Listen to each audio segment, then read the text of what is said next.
Welcome to dial news special debate. Pakistan మరోసారి తమ విద్వేషాన్ని భారత్ పై చల్లింది. కశ్మీరే లక్ష్యంగా పెహల్గామ్ లో టూరిస్టులని టార్గెట్ చేసినటువంటి పాక్ ఉగ్రవాదులు 26 మందిని పొట్టన పెట్టుకున్నారు.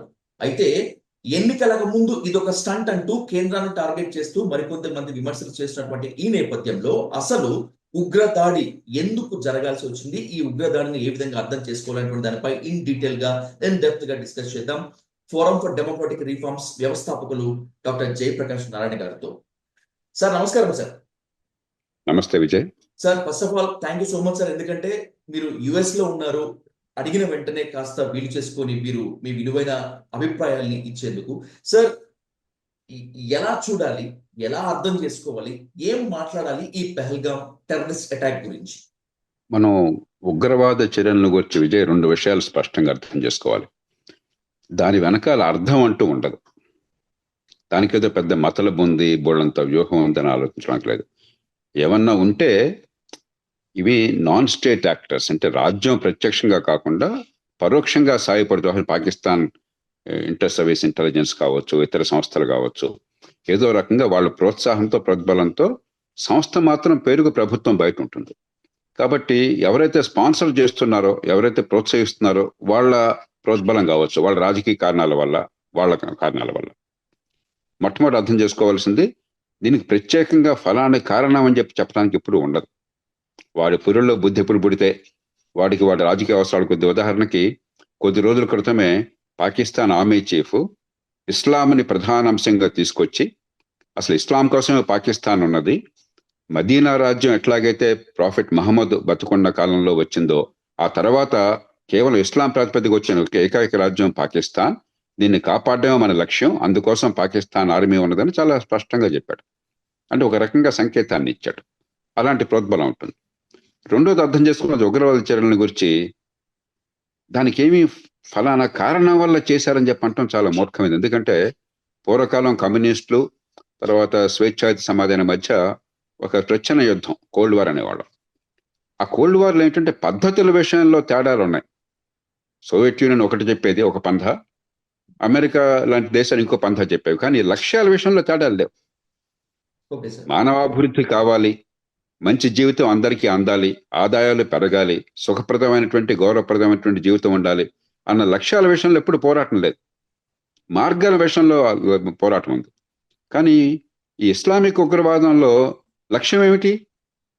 దేవుడికి ఎరుక. నేను కనుక 10 మందిని చంపినట్టయితే నన్ను దేవుడు స్వర్గానికి తీసుకెళ్తాడు, అక్కడ బోళ్ళని దివ్యసుఖం అనుభవించవచ్చు అని చెప్పిన నమ్మకం ఉన్నప్పుడు మీరు ప్రాపంచిక జీవితాలతో సంబంధం లేని విషయాల్లో మీరు ఫలానా కారణం అని చెప్పి మనం బతకలేం. దానికి ఒక మన హేతుబద్ధమైన కారణాలు బతకడం సాధ్యం కాదు.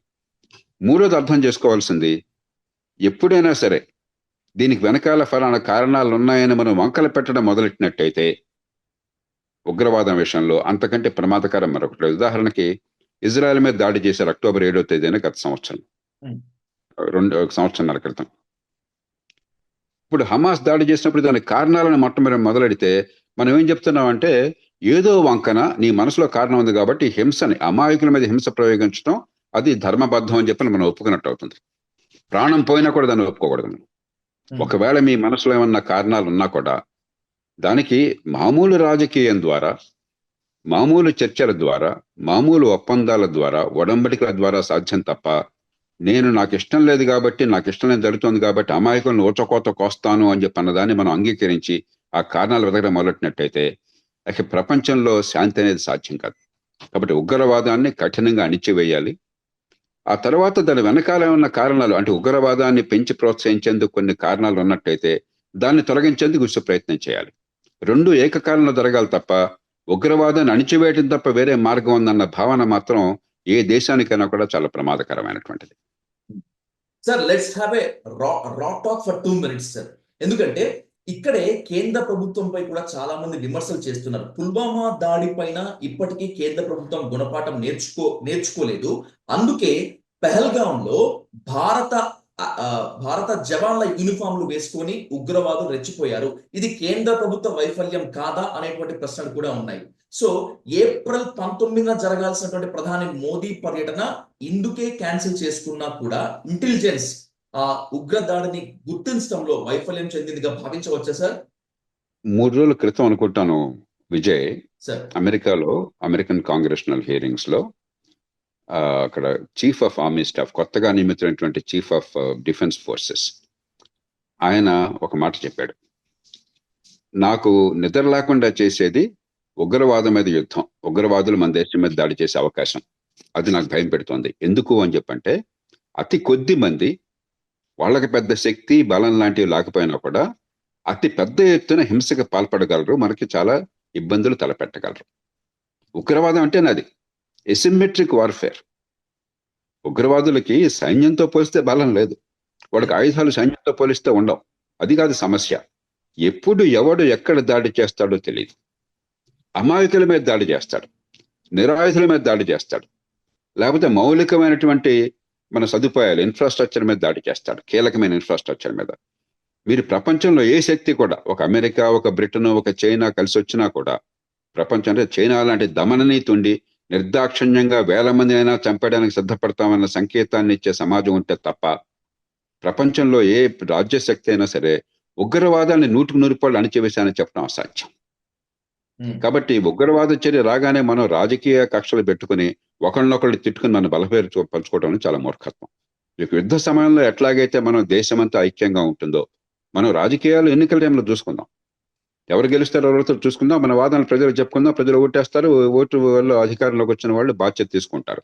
అంతేకాని యుద్ధ సమయంలో కానీ ఉగ్రవాద సమయంలో కానీ దీనిలో రాజకీయాలను చొప్పించి ఉగ్రవాదానికి కారణం మన ప్రభుత్వం, అది రాష్ట్రం కావచ్చు, జాతీయ స్థాయి కావచ్చు, మన ప్రభుత్వం, ఈ ప్రభుత్వం ఒక పార్టీ అని చెప్పని మనం ఒకరినొకరు తిట్టుకోదామంటే మన వేళ్లతో మన కళ్ళు పొడుచుకున్నట్టు అవుతున్నది.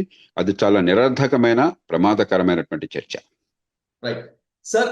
కార్గిల్ నుంచి పుల్వామా అటాక్ వరకు, ఇప్పుడు పహల్గామ్ అటాక్ వరకు, మనం యుద్ధం చేస్తున్నాం, ఒక దగ్గర గెలుస్తున్నాం, ఇంకొన్ని చోట్ల వాళ్ళు రక్త సంతకం చేసి వెళ్ళిపోతున్నారు, మారణ హోమం చేసి వెళ్ళిపోతున్నారు.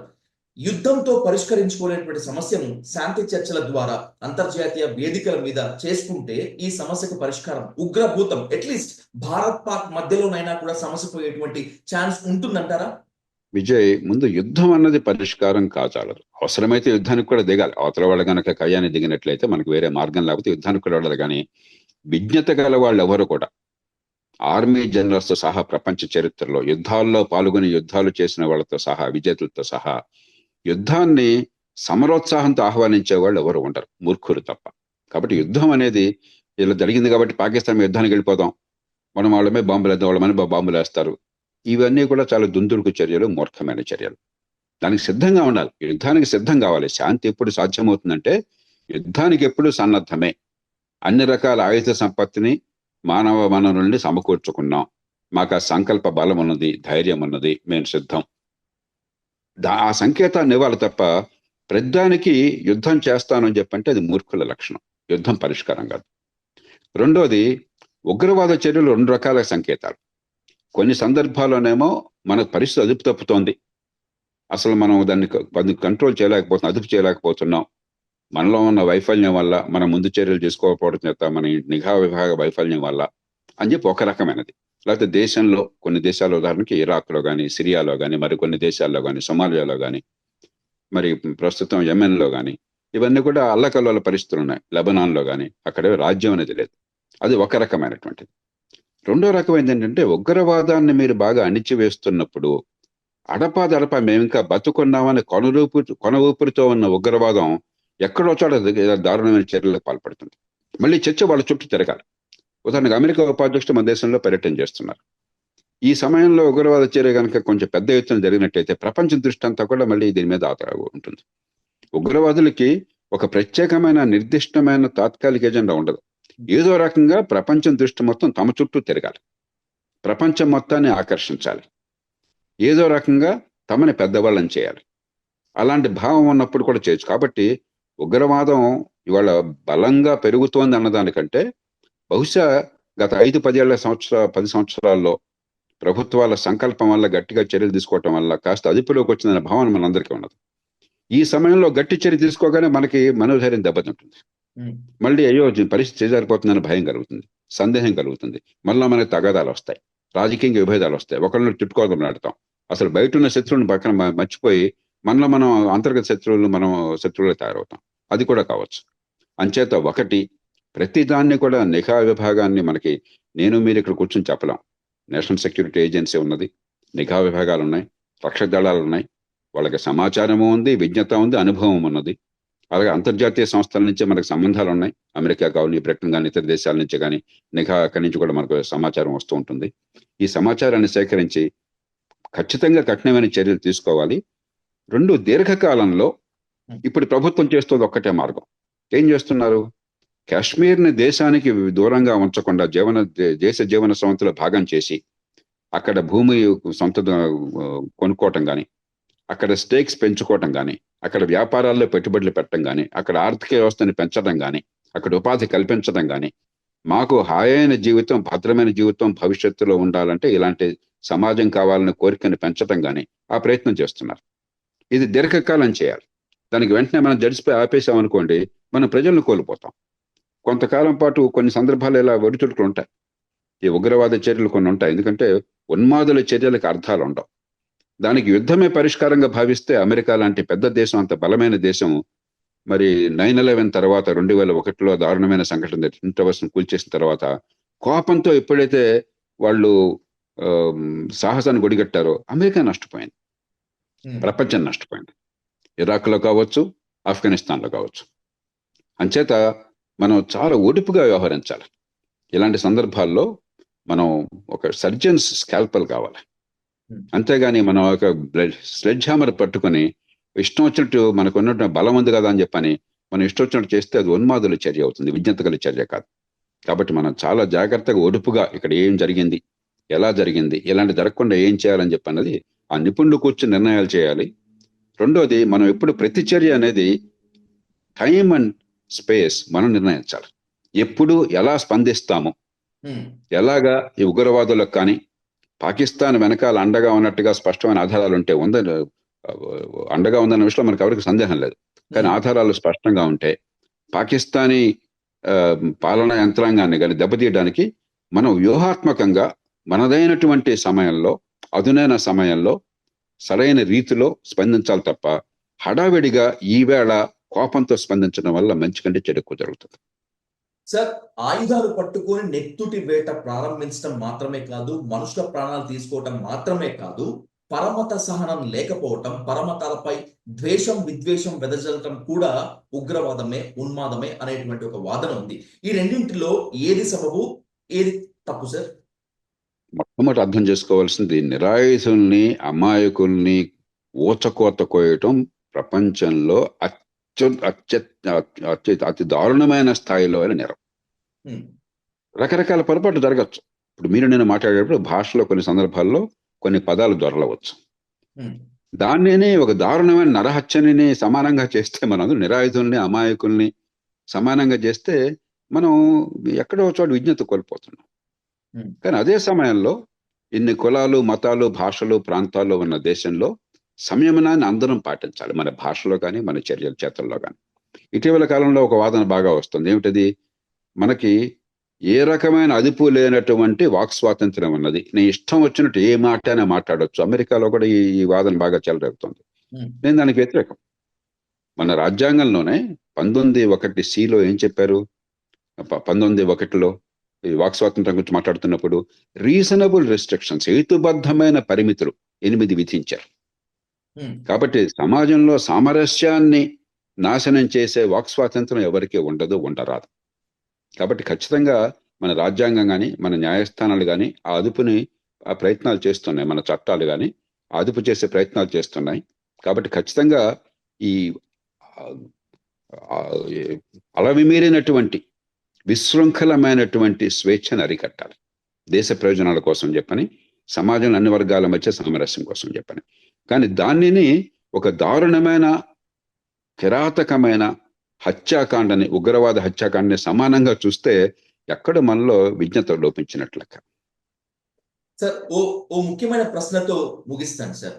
సార్, రాజకీయ పార్టీలు ఎన్నికలప్పుడు ఉగ్రవాదాన్ని నిర్మూలిస్తాం, ఖండాంతర ఉగ్రవాదాన్ని లేకపోతే సీమాంతర ఉగ్రవాదంపై ఉక్కుపాదం మోపుదామని చెప్పేటువంటి రాజకీయ పార్టీలు అధికారంలోకి వచ్చిన తర్వాత తమ బాధ్యతను విస్మరిస్తాయి అందుకే ఇలాంటి దాడులు కొనసాగుతుంటాయి అడపదడప అనేటువంటి ఓ రకమైనటువంటి ఆరోపణ ఉంది. నిజంగా రాజకీయ పార్టీలు ఉగ్రవాదం ఉగ్రవాదంపై ఉక్కుపాదం మోపడంపై అలసత్వం వహిస్తున్నాయి అనుకోవచ్చా సార్? నేను ఒప్పుకోనది.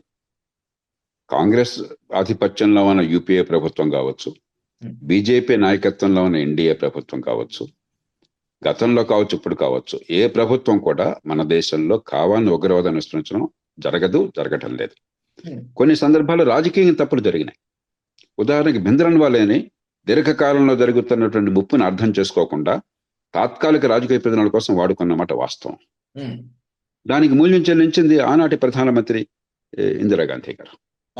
అలాగే ఎల్టీటీఈని మన దేశ ప్రయోజనాలు శ్రీలంకలో ఎలాగని చెప్పే విషయం గుర్తించకుండా, ఎలా అర్థం చేసుకోకుండా ఎల్టీటీఈని ప్రోత్సహించి చివరి బలైంది ఆనాటి ప్రధానమంత్రి రాజీవ్ గాంధీ. అలాగా రాజకీయంగా కొన్ని పొరపాటు అంచనాలు చేస్తుండొచ్చు, కానీ బుద్ధిపూర్వకంగా ఉగ్రవాదాన్ని మన దేశంలో ఏ ప్రధానమంత్రి, ఏ ప్రభుత్వము, ఏ పార్టీ ప్రోత్సహించదు. కాబట్టి మనం ఒకళ్ళ మీద ఒకళ్ళు నిందలు పెట్టుకుని ఇలా తిట్టుకోవటం కాకుండా పొరపాట్ల నుంచి పాఠాలు నేర్చుకుందాం. కొన్ని పొరపాట్లు దొరకటం, రాజకీయంగా అంచనా వేయటం కావచ్చు, వ్యూహాలను ఏర్పాటు చేయటం కావచ్చు, కొన్ని పొరపాట్లు మానవ సహజం. దాని నుంచి పాఠాలు నేర్చుకోవాలి. ఏ దేశం కూడా పొరపాట్లు చేయకుండా ఫలితాలను సాధించలేదు. అంతేగాని ప్రతిదానికి కూడా మనం గోరంతను కొండంతలు చేసి ఇతరులను తిట్టడం మీద దృష్టి పెట్టినట్లయితే అసలు సమస్యను మనం విస్మరించిన వాళ్ళు అవుతాం. కాబట్టి మన దేశంలో ఏ ప్రభుత్వము కూడా, ఏ పార్టీ కూడా ఉగ్రవాదానికి అనుకూలంగా ఉందన్న విషయాన్ని నేను అంగీకరించను. Right sir, thank you so much. రాజకీయాల్లో మాట్లాడాల్సినటువంటి సందర్భం కాదు ఇది, రాజకీయం చేయాల్సినటువంటి సందర్భం అసలే కాదు ఇది నిజంగా. ఎందుకంటే మత సామరస్యం అంతా వెళ్లి విరిసి భిన్నత్వంలో ఏకత్వంగా ఉండాల్సిన సిచ్యువేషన్స్ లో రాజకీయ పార్టీలు ఈ సమస్య పైన, అటు అధికార పార్టీ అయినా ప్రతిపక్షమైనా కూడా సమస్యపై దృష్టి సారించాలి అనేటువంటి మీ అమూల్యమైన సలహాలని పాటించాలని కోరుకుంటూ మరొకసారి మీ హెక్టిక్ షెడ్యూల్లో డైల్ న్యూస్ కోసం టైం కేటాయించినందుకు thank you so much Jayaprakash గారు.